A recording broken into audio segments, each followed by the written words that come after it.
La destruction des tunnels permettra à Israël d'atteindre plus facilement les hauts responsables du Hamas.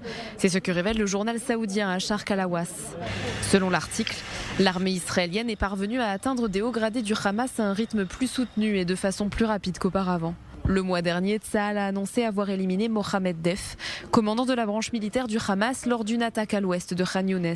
Ces derniers jours, des sources ont révélé au journal saoudien qu'Israël avait tué 2 membres du bureau politique du Hamas à Gaza, Raoui Mouchtaha et Samer al-Siraj, ainsi que 3 commandants. Précédemment, Israël avait annoncé l'élimination de Marwan Issa, l'adjoint de Mohamed Def. Des sources citées par le journal saoudien ont expliqué qu'au début de la guerre, le Hamas avait une grande capacité à assurer la sécurité totale de ses responsables à l'intérieur des tunnels et à les déplacer d'un tunnel à l'autre pendant de longues périodes.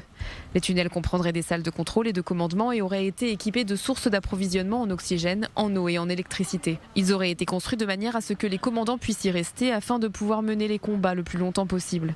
Des tunnels si bien équipés qu'Israël aurait eu des difficultés à atteindre ses dirigeants. Plusieurs sources auraient déclaré au journal saoudien ne pas s'attendre à ce qu'Israël se lance dans une opération terrestre d'une telle envergure et d'une telle durée. Mais au fur et à mesure du temps et de la destruction de plus en plus de tunnels, il est devenu plus difficile pour les hauts responsables du Hamas d'échapper à Tsahal.